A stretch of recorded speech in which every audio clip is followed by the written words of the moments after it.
Hi there, welcome back to my channel. My name is Gavin, and today I'm going to be breaking down the 2026 Knott's Berry Farm Season Pass options. There's a lot of misinformation and confusion online right now regarding the 2026 pass renewals, which came out a couple days ago. So first we're going to start off with the regular Purple Pass, the 2026 Season Pass. It's coming in at $95 for a new pass, and if you're renewing, then you can get a discount for $90. The Purple Pass is just valid at Knott's Berry Farm. You do not get to access any of the other Six Flags parks. Unlimited visits through the rest of this year, so until December 31st, 2026. So you get it for around 17, 18 months. It doesn't include parking. There's no blackout dates, but no parking. That's basically it. It's just the base level pass. Then we have the 2026 Gold Pass, which is $120 if you're buying it new, and then $115 if you're renewing.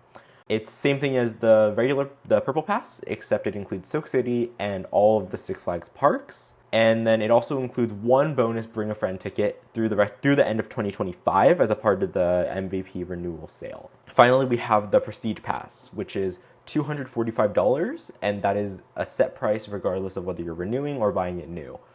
This was a huge price drop from last year. Last year, I believe it was like $375 or something like that. So the price is decreasing around $120, which is pretty insane. Same as Gold, so you can access Soak City, Knott's, and then all 40 plus Six Flags parks. And then yes, it includes two bonus Bring a Friend tickets through the end of 2025 instead of one from the Gold Pass. It includes free parking at both the preferred lot and the general lot. And you get other perks like the preferred entrance from 10 a.m. to 12 p.m. and a single-use fast lane every visit, and an extra 2 free Bring a Friend tickets every year. So this is actually confirmed by Knott's Guest Services. You actually get 2 Bring a Friend tickets in 2025, 2 in 2026, and the bonus 2 from the sale. So you get a total of 6, 4 of which you can use this year, 2 of which you can use next year. So that's pretty big. And then you also get access to the Prestige Lounge inside of Knott's Berry Farm. So the Prestige Pass, insane value right now. So now we're going to go down and discuss some of the add-ons. So the first is going to be the 2026 all-season dining plan. You can add this to any of the passes, any 3 of the passes, for $145.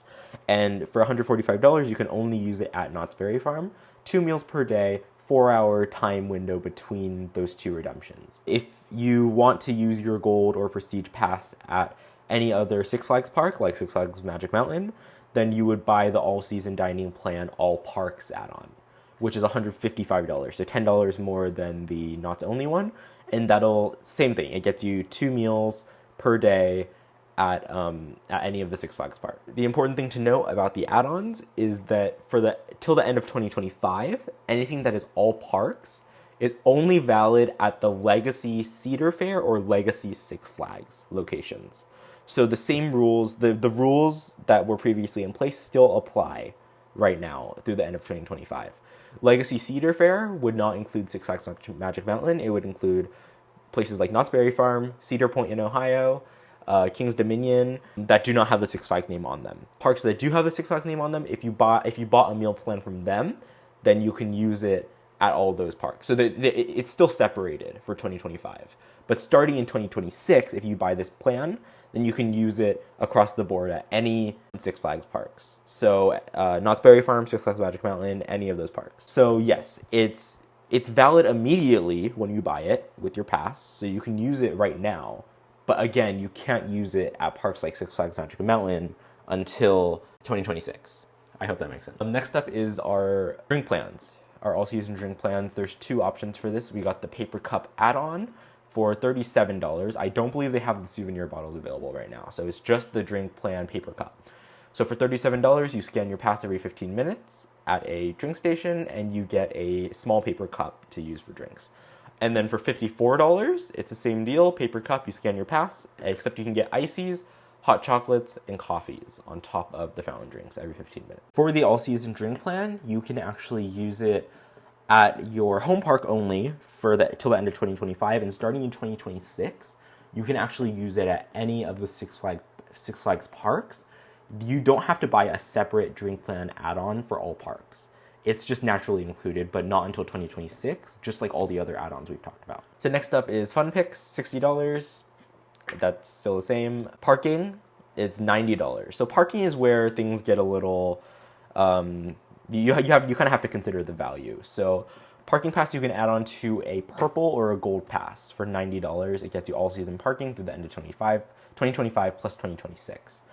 It's not valid on Prestige because Prestige already includes preferred parking and general parking.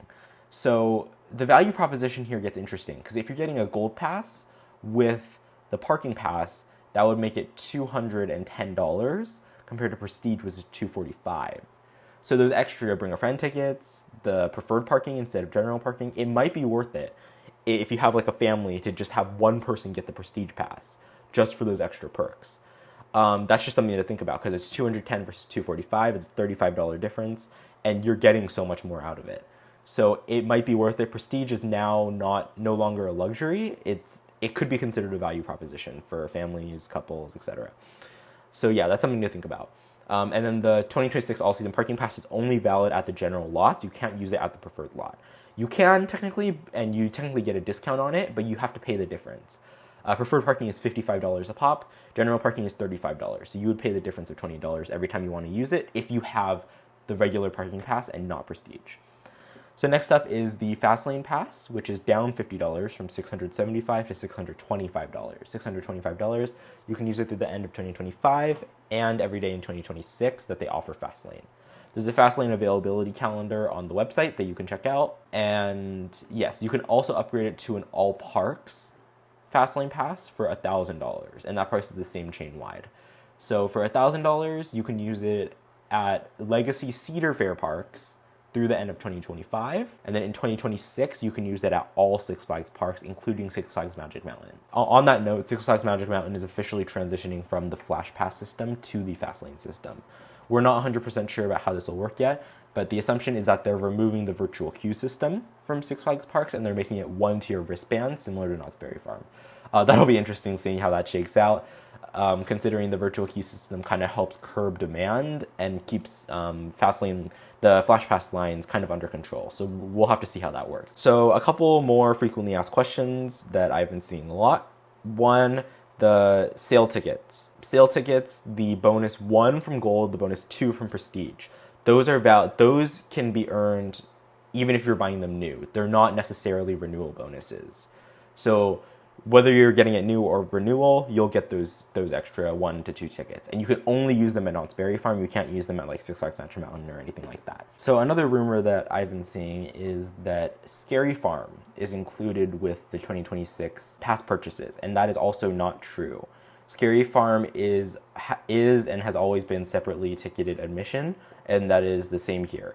The access to all 40 plus Six Flags parks does not include Knott's Scary Farm. Another thing to note, there's also been a pretty huge rumor that access to 40 plus Six Flags parks, that's included in the Gold Pass and Prestige Pass, that automatically includes parking, which is kind of true. Knott's is actually one of 2 parks within the Six Flags brand currently that actually copped out of that.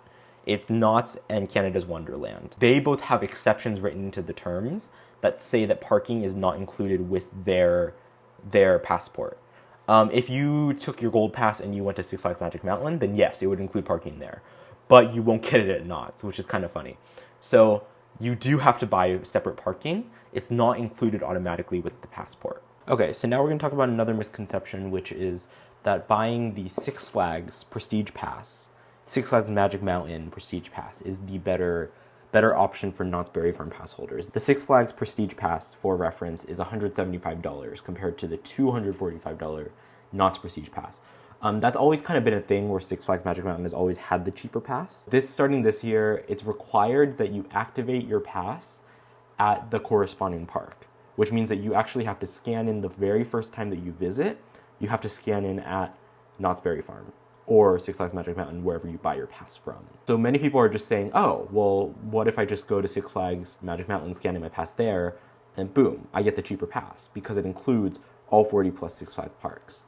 So kind of, not so fast. The other thing is that Bring a Friend tickets are locked to their specific park. Okay, so like we mentioned with the Prestige Pass Bring a Friend tickets, you get a total of 6, 4 in 2025, 2 in 2026. The 4 that are usable in 2025 for new pass holders, those can only be used at Legacy Cedar Fair parks, and 2 of them can only be used at Knott's Berry Farm. So here's the breakdown. There's 6 total. 2 of them are Knott's Berry Farm only. The other 2 are Knott's Berry Farm or another Legacy Cedar Fair that does not include Six Flags Magic Mountain. And then the 2 that you get in 2026, those can be used at any park, including Six Flags Magic Mountain. So there are some limits, which means that 4 of your tickets, if you were to buy the Prestige Pass at Six Flags Magic Mountain, 4 of those tickets would be locked to Six Flags Magic Mountain. In addition, you only get pass perks at the park that you buy your pass from. Pass perks, basically, if you visit the park a certain number of times in a month, then next month you'll get additional discounts, free stuff, benefits, etc. For example, this month at Knott's Berry Farm, we had 4 visits gets you 20% off food and beverage, 20% off merchandise, 20% off games, and those 2 discounts stack with the already existing season pass discount. So if you had Prestige plus the 20%, you would get 35% off, which is pretty big. In addition, you would also get a $40 Fastlane voucher, which means that you could buy all-day Fastlane on any day of the month for only $40, and typically it's like $130, so it's an insane discount there. And then you also get 1 free Bring a Friend ticket, and this month it was actually a Park Hopper ticket, so it would work at both Knott's Berry Farm and Soak City. So those were some of the pass perks that we got, and honestly it's been pretty great, and if you were to buy it at Six Flags Magic Mountain, you would not be able to take advantage of that. You would only be able to get the pass perks that Six Flags Magic Mountain has, which, based on what I've seen over the past couple of months, they are not as good as Knott's Berry Farm. So yeah, just to recap on the buying your pass from Six Flags Magic Mountain, the 4 downsides are you have to use it there first, pass perks are locked there, add-ons can't be used at Knott's until 2026 when the systems merge together, and the Bring a Friend tickets, 4 of them are locked to Six Flags, and the 2 in 2026 you can use at Knott's. So yeah, if the trade-off is worth it for you, then go for it. Then go get your cheaper pass at Six Flags Magic Mountain. For most people, I feel like that is not really realistic for most people, and most people would rather just not deal with the hassle and just buy their pass from Knott's, which is what I'm going to be doing. Thank you for stopping by and listening in. I know it was kind of a rambly one. I just really wanted to pop on and talk about some of the things that I've been seeing online and answering a lot of questions that a lot of people have been having with the new pass purchases. I know it's pretty confusing, so if you have any more questions, feel free to drop them in the comments, and I'll get around to them when I can. Thanks, have a good day.